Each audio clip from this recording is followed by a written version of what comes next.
بسم اللہ الرحمن الرحیم نحمده ونصلی ونسلم علی رسوله الکریم اما بعد فاعوذ باللہ من الشیطان الرجیم بسم اللہ الرحمن الرحیم یا ایہا الذین آمنوا کتب علیکم الصیام کما کتب علی الذین من قبلکم لعلکم تتقون ایاما معدودات صدق اللہ مولانا العظیم رب اشرح لی صدری ویسر لی امری واحلل عقدۃ من لسانی یفقهوا قولی اللہم صل علی محمد وعلی آل محمد کما صلیت علی ابراہیم وعلی آل ابراہیم انک حمید مجید اللہم بارک علی محمد وعلی آل محمد کما بارکت علی ابراہیم وعلی آل ابراہیم انک حمید مجید۔ رمضان المبارک کا مقدس اور محترم مہینہ سال کے تمام مہینوں میں سب سے افضل اور سب سے اکرم اور سب سے زیادہ بابرکت ہے۔ اس مبارک مہینے کی چند خصوصیات ہیں جو عام مہینوں میں نہیں پائی جاتی۔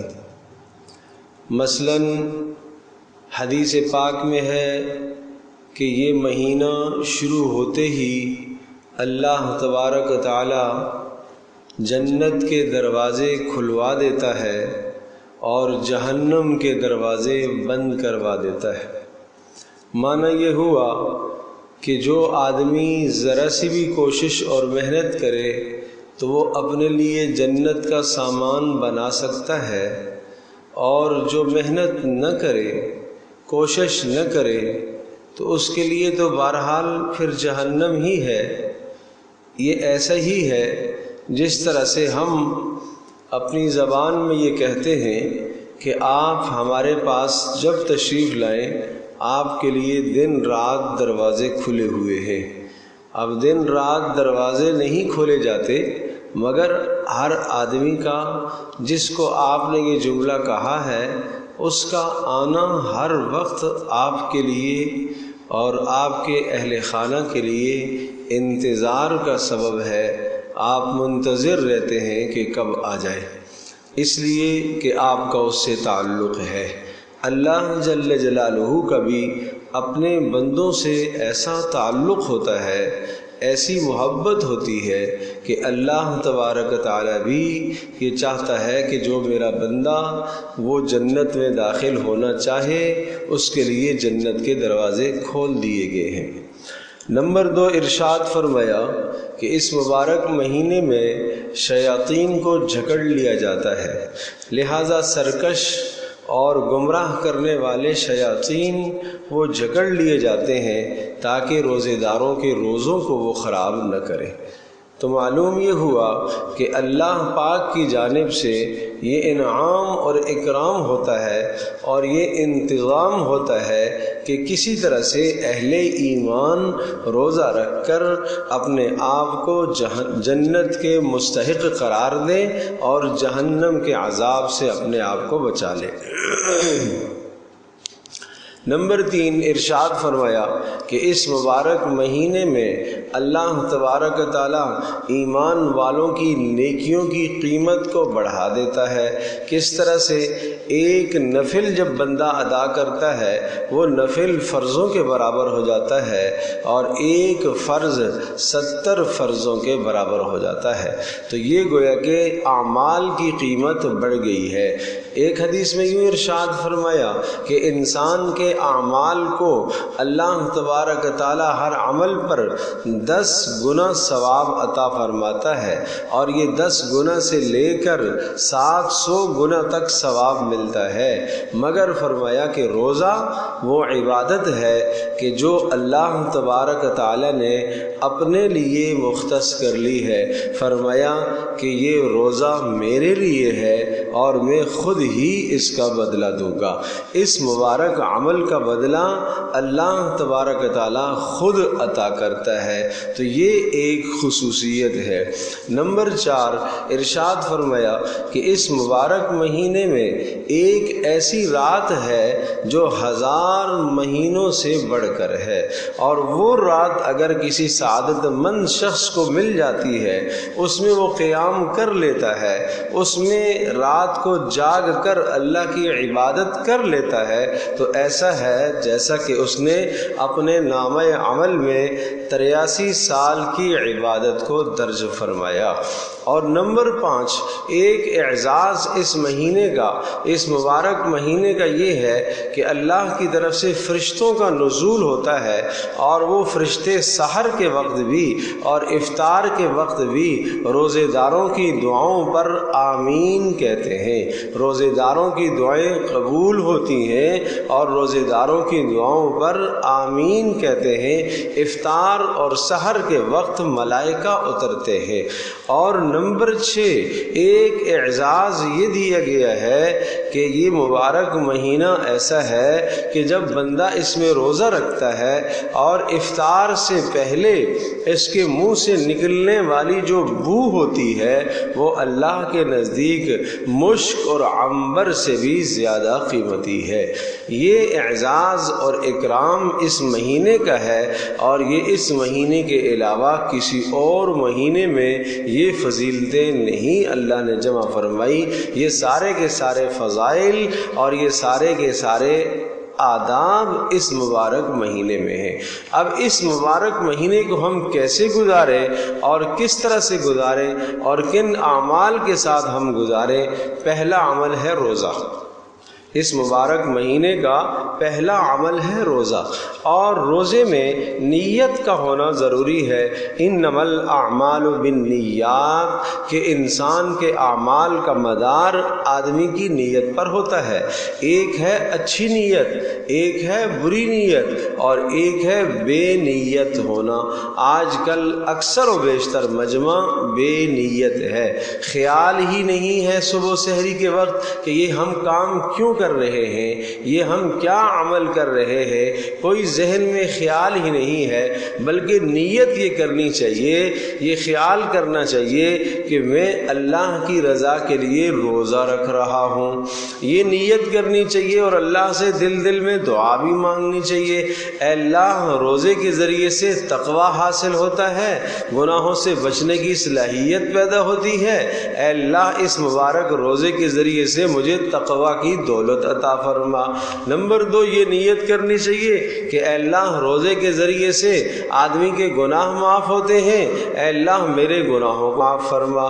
نمبر 3، یہ خیال کرنا چاہیے، اللہ سے یہ مانگنا چاہیے کہ اے اللہ روزے کے ذریعے سے تو اپنے بندوں کے لیے جنت کا فیصلہ کرتا ہے اور جہنم سے ان کو آزادی دیتا ہے، تو اے اللہ مجھے بھی جنت میں داخل فرما اور جہنم سے مجھے بھی آزاد فرما۔ اور نمبر 4، یہ نیت کرنی چاہیے اور یہ خیال کرنا چاہیے کہ اے اللہ روزہ وہ مقدس عبادت ہے کہ جس کو آپ نے اپنے لیے کر لیا ہے، اے اللہ میرے روزے کو بھی آپ اپنے لیے بنا لیجئے۔ اور نمبر 6، یہ مانگنا چاہیے کہ اے اللہ، اے کریم اللہ، اے کریم اللہ، تو نے فرمایا کہ روزے کا بدلہ میں خود دوں گا، اے اللہ میرے روزے کا بدلہ بھی عطا فرما۔ اس طرح سے اللہ سے مانگنا چاہیے۔ اگر روزانہ یہ دعائیں ہو جائیں، صبح سحر کے وقت، روزہ رکھتے وقت نیت میں ہو، خیال میں ہو یہ دعائیں، تو کیا ہوگا؟ اس روزے کا اثر آدمی کی زندگی پر پڑے گا، اس روزے کا اثر انسان کی روح پر پڑتا ہے، اس روزے کا اثر انسان کی روحانیت پر پڑتا ہے، اور اس روزے کا اثر انسان کے اعمال پر پڑتا ہے۔ یہ روزانہ نیت فرما لے، یہ نیت کیا کرے، یہ اللہ سے مانگا کرے۔ اس مانگنے سے پھر آپ دیکھیں گے کہ انشاءاللہ اس روزے کا کیسے فائدہ حاصل ہوتا ہے۔ تو یہ مبارک عمل ہے روزے کا، مگر روزے میں یہ بھی خیال کیا جائے کہ روزہ رکھ کر انسان اپنے آپ کو ہر قسم کے گناہوں سے بچائے، ہر قسم کے گناہوں سے انسان بچائے، زبان کے گناہ، کان کے گناہ، آنکھوں کے گناہ، ہاتھوں کے گناہ، پیروں کے گناہ، تمام کے تمام گناہوں سے آدمی اپنے آپ کو بچائے۔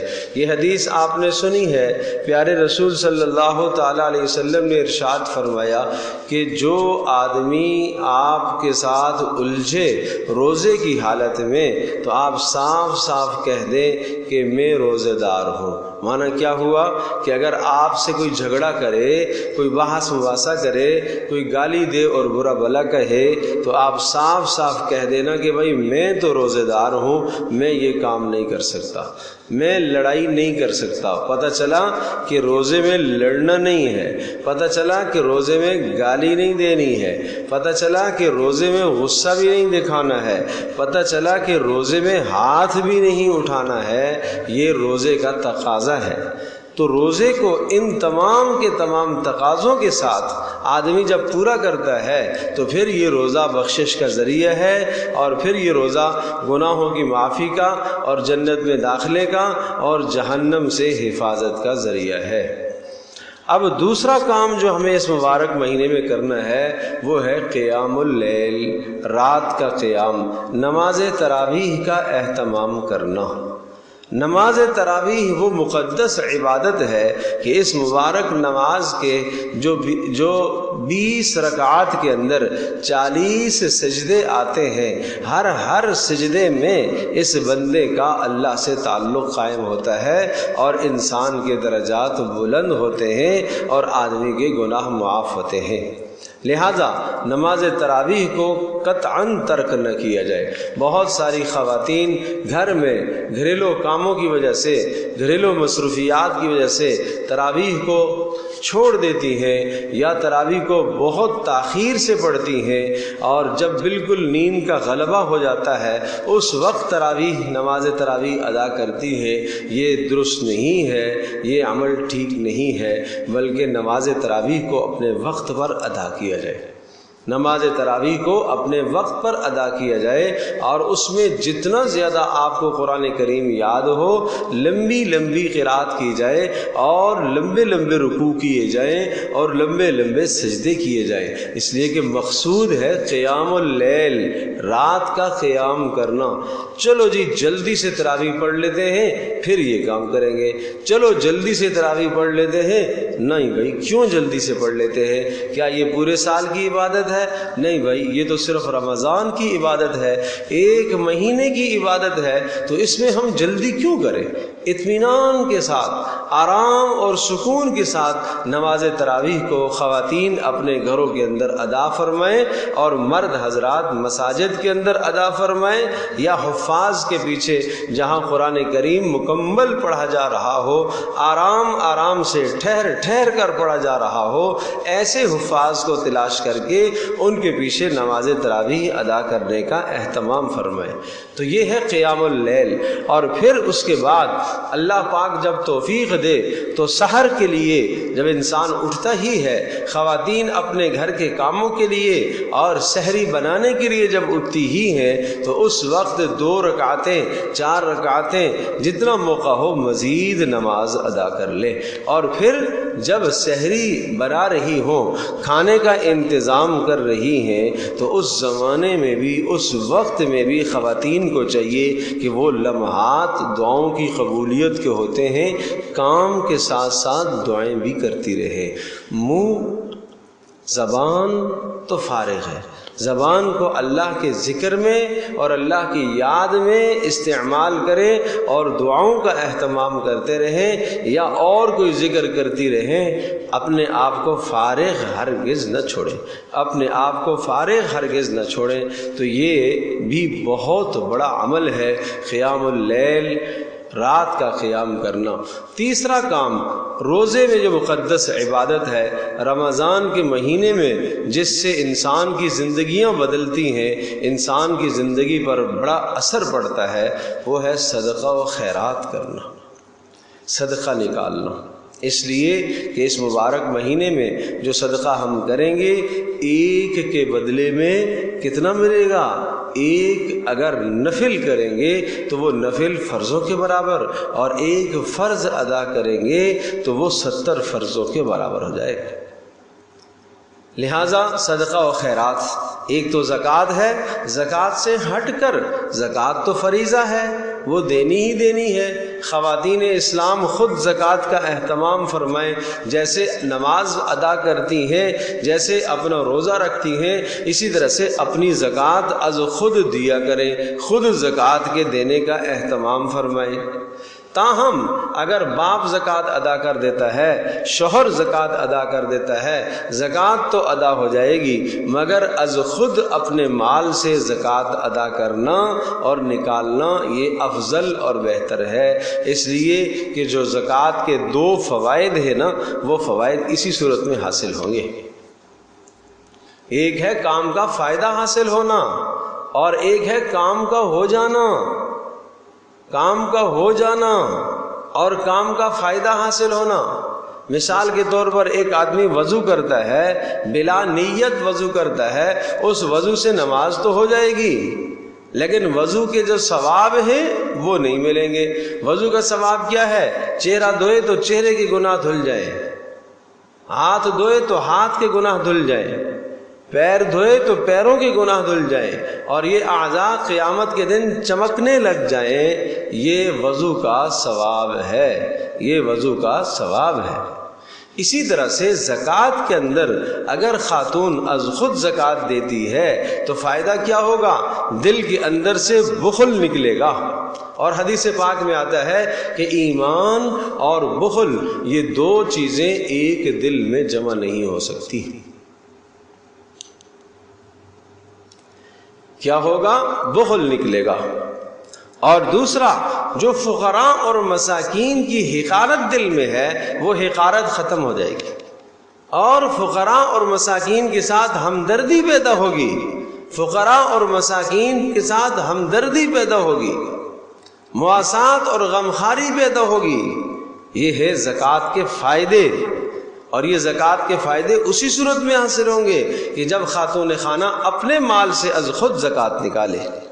اگر سونا ہے، سونا بیچ کر زکوٰۃ ادا کرے، اور اگر کوئی پراپرٹی ہے تو اس پراپرٹی کی زکوٰۃ نکالے، بیچ کر ادا کرے، نہیں تو اپنے پاس جو رقم ہے، جو شوہر اسے خرچ کے لیے دیتا ہے، باپ کی جانب سے جو خرچ کے لیے رقم ملتی ہے، اس رقم کے ذریعے سے زکوٰۃ ادا کرے، اپنے ہاتھوں سے زکوٰۃ نکالے۔ تو یہ صدقہ و خیرات یہ بھی ایک مبارک عمل ہے جو اس مہینے کے اندر کرنے کا ہے۔ اور نمبر 4، روزے افطار کرانا۔ مسلمانوں کو روزے افطار کرانا یہ وہ مقدس عمل ہے کہ اس عمل سے اللہ کی جانب سے اتنا اجر ملتا ہے کہ ایک آدمی نے جو روزہ رکھا ہوا ہے، جس کو آپ نے روزہ افطار کرایا، تو آپ افطار کرانے والے کو اپنے روزے کا ثواب بھی اور اس دوسرے مسلمان کو افطار کرانے کا ثواب بھی ملے گا۔ گویا کہ 2 روزوں کا آپ کو ثواب ملے گا، اپنے روزے کا بھی ثواب ملے گا، دوسرے کے روزے کا بھی ثواب ملے گا۔ تو کیا ایسا ممکن نہیں ہے کہ ہم 30 کے 30 دن کسی نہ کسی کو افطار کرائیں، پورا مہینہ کسی نہ کسی کو ہم افطار کرائیں، اور گھر میں خواتین اس کا انتظام و اہتمام کریں کہ جب اپنے گھر کے لیے افطاری بن ہی رہی ہے تو ایک فرد کی افطاری روزانہ اور بھی بنا لینی چاہیے، جو باہر گھر سے باہر کسی کو دے دی جائے۔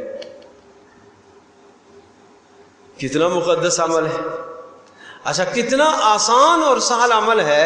آدمی سمجھتا ہے کہ افطار کرانا شاید بڑا مشکل کام ہوگا اور اس کے لیے مجھے بہت پیسہ لگانا ہوگا۔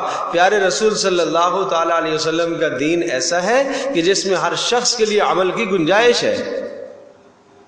کیا فرمایا کہ یہ ثواب اللہ تبارک تعالیٰ ایک پانی کے گھونٹ دینے پر بھی ادا کر دے گا۔ اگر کسی نے کسی کو ایک پانی کے گھونٹ سے روزہ افطار کرا دیا تو تب بھی اسے یہ ثواب مل جائے گا۔ اگر کسی نے کسی کو لسی کا ایک گھونٹ دے دیا، دودھ کا ایک گھونٹ فراہم کر دیا، تو اسے بھی اللہ پاک یہ ثواب عطا کریں گے۔ آپ اندازہ کیجئے کہ کیا پانی دینا یہ کوئی مشکل کام ہے؟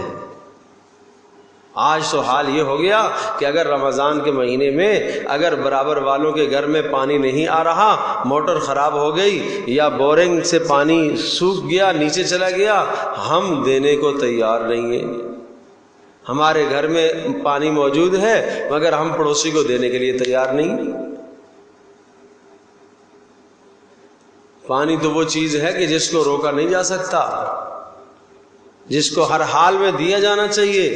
جب بھی کوئی مانگے تو اس سلسلے میں انسان کو بخل نہیں کرنا چاہیے۔ تو یہ چوتھا عمل ہے جو اس مبارک مہینے میں کرنے کا ہے۔ نمبر 5، کثرت تلاوت کا اہتمام کرنا۔ جس طرح سے قیام اللیل، رات کے قیام میں تلاوت قرآن کریم کا سننا اور پڑھنا ہے، اسی طرح سے دن کا اکثر حصہ بھی اور دن کا بیشتر حصہ بھی قرآن کریم کی تلاوت میں آدمی صرف کرے، مگر تلاوت تدبر کے ساتھ کرے، غور و فکر کے ساتھ کرے۔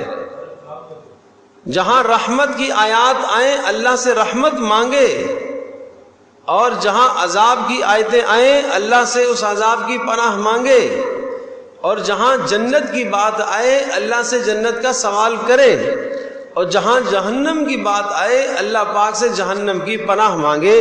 اس طرح سے تلاوت کا اہتمام کرے۔ کثرت تلاوت بھی ہے مگر ٹھہر ٹھہر کر پڑھنا، آرام سے اطمینان سے پڑھنا، اور تلاوت قرآن کے اندر خوف و بکا، رونے کی کیفیت کو بنانا، اور ایسا کر لینا کہ گویا کہ میں اللہ کو کلام سنا رہا ہوں، میں اللہ کو قرآن کریم از خود سنا رہا ہوں، یا اللہ مجھے سنا رہا اور میں خود سن رہا ہوں۔ ان تعبد اللہ کأنک تراہ، آپ اس طرح سے اللہ کی عبادت کریں گویا کہ آپ اللہ کو دیکھ رہے ہیں۔ فَإِن لَّمْ تَكُن تَرَاهُ فَإِنَّهُ يَرَاكَ، اگر آپ اللہ کو نہیں دیکھ رہے تو یہ خیال تو ضرور فرمائیے کہ اللہ پاک مجھے دیکھ رہا ہے، یہ خیال تو ضرور کر لیجئے کہ اللہ پاک مجھے دیکھ رہا ہے۔ اور ساتواں عمل ہے اعتکاف کا۔ اعتکاف کا وہ مقدس عمل ہے کہ رسول اللہ صلی اللہ تعالیٰ علیہ وسلم نے اس مبارک مہینے میں اور اس مبارک مہینے کے آخری عشرے میں اعتکاف سے زیادہ کسی کو اہمیت نہیں دی ہے۔ آپ علیہ الصلاۃ والسلام نے رمضان کے آخری عشرے میں اعتکاف فرمایا، بہت اہتمام کے ساتھ آپ نے اعتکاف فرمایا، اور خواتین کو بھی، گھر والیوں کو بھی آپ نے اعتکاف کروایا اور ان سے بھی آپ نے اہتمام کروایا۔ اعتکاف کرنے والا شخص وہ فرشتوں کے مشابہ ہو جایا کرتا ہے، اعتکاف کرنے والا شخص اللہ کے قریب ہو جایا کرتا ہے۔ تو آئیے نیت کیجئے کہ اس مبارک مہینے میں کوئی بھی ہمارا گھر ایسا نہ ہو جس میں ایک خاتون اعتکاف نہ بیٹھی ہوئی ہو، کوئی بھی ایسا گھر نہ ہو جس میں ایک مرد بالغ مسجد میں اعتکاف میں نہ ہو۔ ہر آدمی، ہر گھرانے میں سے ایک بالغ مسجد کے اندر اعتکاف کرے اور ایک خاتون اپنے گھر کے اندر اعتکاف کرے، یہ بھی بہت مقدس عمل ہے۔ اور اسی طرح سے رمضان المبارک کے اعمال میں سے 8واں عمل لیلۃ القدر کی تلاش، یہ بھی بہت عظیم ترین عمل ہے۔ جس نے اس کو تلاش کر لیا، اس مقدس رات کو پا لیا، اس نے گویا کہ اپنے نامہ عمل میں 83 سال کی عبادت کو درج کروا دیا۔ اتنا مقدس عمل ہے، اتنا پاکیزہ عمل ہے لیلۃ القدر۔ گزشتہ امتوں کی عمریں 500 سال، 600 سال، 700 سال ایک ایک شخص کی عمر ہوا کرتی تھی، اور اس امت کی عمر بہت تھوڑی سی ہے۔ آدمی سوچتا ہے مجھے بھی بڑی لمبی سی عمر مل جاتی تو کتنا اچھا ہوتا، 500 سال کی عمر مجھے بھی مل جاتی تو کتنا اچھا ہوتا۔ عجیب بات ہے، یہ دنیا کیا ہے؟ دار المصائب ہے۔ اللہ پاک اس امت کو اس دنیا سے جلدی گزروانا چاہتا ہے کہ جلدی سے گزر جائے، طویل وقت تاکہ اس کو نہ صرف کرنا پڑے، جلدی سے گزر جائے اور یہ اللہ کے پاس پہنچ جائے۔ اس لیے اللہ پاک نے اس امت کو مختصر عمر عطا فرمائی ہے، اور گزشتہ امتیں 500 سال عبادت کر کے وہ اعمال نہیں حاصل کر سکیں جو اس امت کو صرف ایک رات میں حاصل ہوتے ہیں۔ یہ اس امت کا اعزاز ہے اور اکرام ہے۔ حضرت عائشہ رضی اللہ تعالی عنہا نے پوچھا اللہ کے رسول اگر میں اس رات کو پالوں تو میں کیا پڑھوں؟ تو آپ نے فرمایا اللہم انک عفو کریم تحب العفو فاعف عنا، اے اللہ عفو کریم تو درگزر کرنے والا اور کرم کرنے والا ہے، اے اللہ ہم سے درگزر فرما اور ہمارے گناہوں کو معاف فرما۔ یہ پیارے رسول صلی اللہ تعالی علیہ وسلم کا بتایا ہوا عمل ہے، بتائی ہوئی دعا ہے۔ اور نمبر 9، رمضان المبارک میں اللہ پاک توفیق دے تو عمرہ کرنا چاہیے۔ رمضان میں عمرے کا ثواب زیادہ ہے، اور رمضان المبارک میں عمرہ کرنا ایسا ہے جیسا کہ رسول اللہ صلی اللہ تعالی علیہ وسلم کے ساتھ مل کر عمرہ آپ نے کیا، ایسا ہے جیسا کہ رسول اللہ صلی اللہ علیہ وسلم کے ساتھ مل کر آپ نے حج کیا۔ اب ظاہر سی بات ہے آج کے زمانے میں ہم تو رسول اللہ صلی اللہ علیہ وسلم کے زمانے سے بہت دور ہو چکے ہیں، آج یہ سعادت ہمیں تو نہیں ملے گی۔ ہم رسول اللہ صلی اللہ علیہ وسلم کے ساتھ سفر نہیں کر پائے، ہم پیارے نبی صلی اللہ علیہ وسلم کو دیکھ نہ سکے، ہم رسول اللہ صلی اللہ تعالی علیہ وسلم کی براہ راست مجلس سے ہم فیض یاب نہ ہو سکے، مگر اللہ پاک نے اتنا انتظام کر دیا،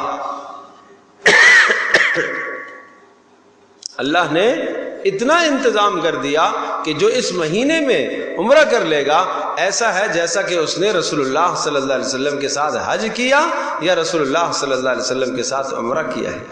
یہ اس امت کا اعزاز ہے، اس امت کا اکرام ہے کہ اللہ پاک نے ایسے مبارک اعمال عطا فرمائے۔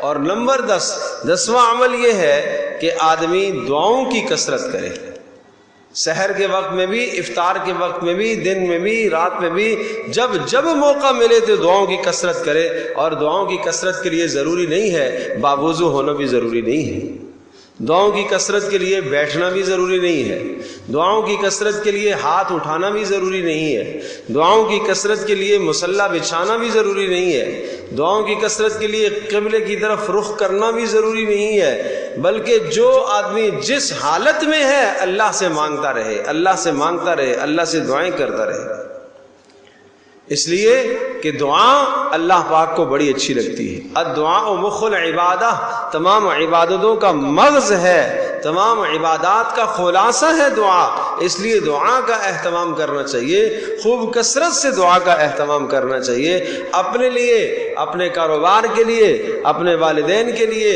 گھر والوں کے لیے، بچوں کے لیے، اعزاء اقربا اور پوری امت مسلمہ کے لیے دعا اور استغفار کرتا رہے۔ تو یہ 10 اعمال ہیں جو اس مبارک مہینے میں کرنے کے ہیں۔ جو ان 10 اعمال کی پابندی کرے گا روزہ اس کے حق میں سفارشی بنے گا کہ اے اللہ میں نے اس کو رات کو، دن کو کھانے سے روک کے رکھا اور رات کو سونے سے روک کے رکھا، اے اللہ میری سفارش کو اس کے حق میں قبول فرما۔ اللہ پاک اس روزے کی سفارش کو روزے دار کے حق میں قبول فرما کر روزے دار کی بخشش کا فیصلہ فرما دیں۔ تو آئیے ہم اپنی زندگی میں ان 10 اعمال کو زندہ کریں اور روزے کو ہم قیمتی بنانے کی کوشش کریں۔ اللہ پاک ہم سب کے لیے عمل کرنا آسان فرمائے۔ وآخر دعوانا الحمدللہ رب العالمین۔ الحمد للہ رب العالمین والصلاة والسلام علی سید الانبیاء والمرسلین وعلی آلہ وصحبہ امتی اجمعین۔ اللہم انت السلام ومنک السلام تبارک یا ذا الجلال والاکرام یا حی یا قیوم برحمتک نستغیث اصلح لنا شأننا کلہ ولا تکلنا الی انفسنا طرفۃ عین یا ارحم الراحمین۔ ہماری اس مجلس کو قبول فرما، اے اللہ ہم سب کے گناہوں کو معاف فرما، اے اللہ ہمیں ان روزے داروں میں شامل فرما کہ جن کی روزے تیرے یہاں مقبول ہوں، اے اللہ ان روزے داروں میں شامل فرما جن کی تمام کی تمام عبادات تیرے نزدیک مقبول ہیں۔ اے اللہ ریاکاری سے، شرک سے، اے اللہ دکھلاوے سے ہماری حفاظت فرما، ہمارے ہر نیک عمل کو اپنی بارگاہ میں قبول فرما، ہم سب کے والدین کے لیے صدقہ جاریہ فرما، اے اللہ صدقہ جاریہ کے طور پر قبول فرما، اے اللہ ہم سب کی بخشش فرما، ہم سب کو جہنم سے آزاد فرما، ہم سب کو جنت الفردوس میں داخلہ فرما۔ وصلی اللہ تعالی علی خیر خلق محمد وعلی آلہ وصحبہ اجمعین برحمتک یا ارحم الراحمین۔